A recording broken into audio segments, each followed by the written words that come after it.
começo o programa de hoje falando sobre as exigências ambientais da União Europeia, principalmente com relação à lei antidesmatamento.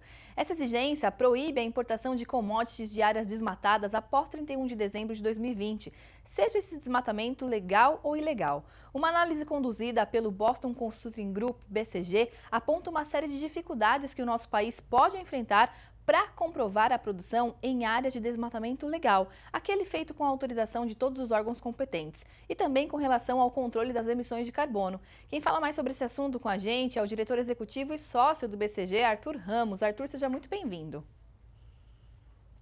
Boa tarde, prazer estar aqui com vocês, né? E para tratar de um assunto tão importante, tão relevante quanto essa questão de potenciais restrições aí à exportação de produtos brasileiros, né, em função de regulação, principalmente da Comunidade Europeia. Com certeza é um assunto muito relevante, nós estamos sempre trazendo esse tema aqui no Planeta Campo e eu quero começar, falando sobre essa questão de que aqui no Brasil nós temos a previsão de desmatamento legal no Código Florestal. Essa diferenciação entre desmatamento legal e ilegal é compreendida pela União Europeia? Acho que não é perfeitamente compreendida.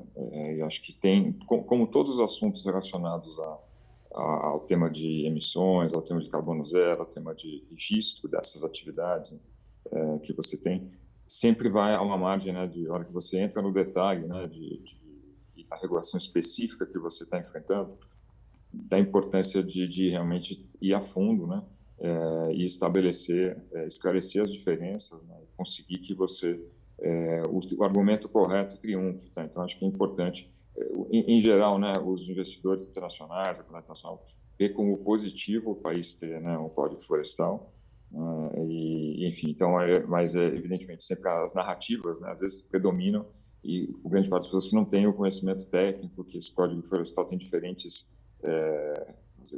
exigências, né, de acordo com os biomas em que as atividades estão colocadas. Então, sempre é uma atividade, né, específica e muito relevante de você esclarecer, trabalhar nos fóruns corretos para evitar que decisões, né, não na regulação geral, mas na regulação específica, afetem a condição de competitividade dos produtos brasileiros.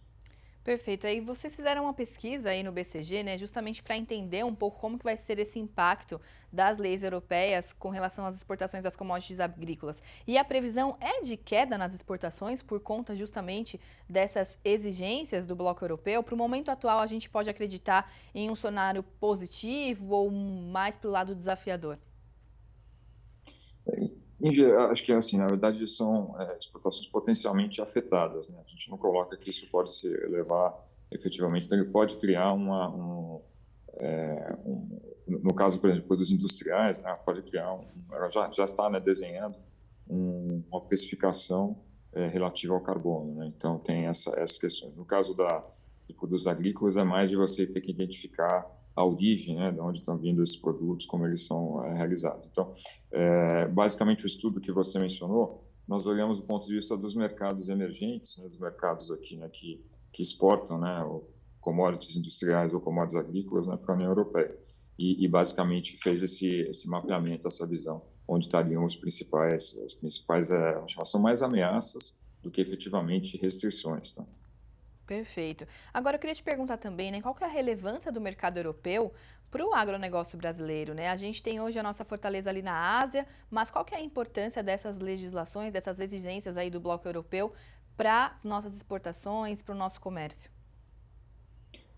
Acho que a boa notícia do lado, como eu separei em duas discussões, né? Uma discussão agrícola, né?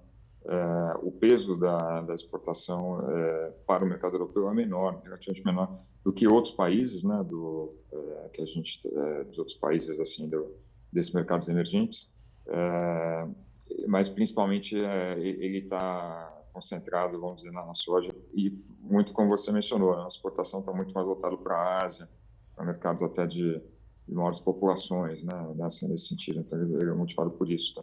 Então, acho que nesse caminho que é importante ver alguma exposição, mas ela é relativamente menor em função do peso da comunidade europeia, né, na nossa pauta de commodities agrícolas. Tá?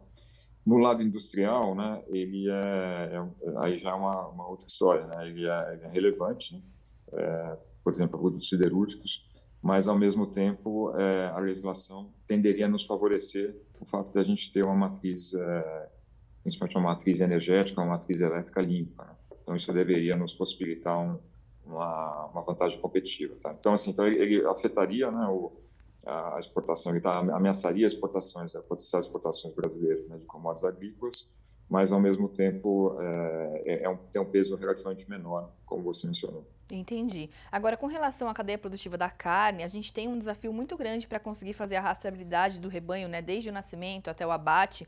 E quanto tempo essa cadeia tem para se preparar, buscar alternativas, sem que isso cause grandes problemas ali, grandes impactos na nossa exportação? Eu acho que aqui uma mensagem não é assim de conforto, né, de você, mas é uma mensagem assim, as mudanças regulatórias, elas nunca são feitas de uma forma automática e ela sempre tem um período para você, né, para entrar efetivamente em pauta, né, e ela tem um lado de detalhamento também bastante importante, né, de como isso vai ser feito, como isso vai ser mensurado. Então, são algumas, o que eu digo, né? Acho que é importante estar na agenda, mas não é uma coisa que vai ser amanhã, né? Você tem que implementar isso. Então, acho que existiria um tempo para se fazer isso, e o setor agro, né, já tem encaminhado, né, na área de rastreabilidade com um tema, uma pauta muito importante. Com certeza, é uma pauta que a gente vem discutindo bastante, né, que o setor vem tentando aí trazer soluções e trazer propostas. Muito obrigada pela sua participação aqui com a gente, Arthur Ramos, diretor executivo e sócio do BCG. É um prazer estar aqui. Boa tarde a todos. Boa tarde para você também. E hoje, Planeta Campo, patrocínio.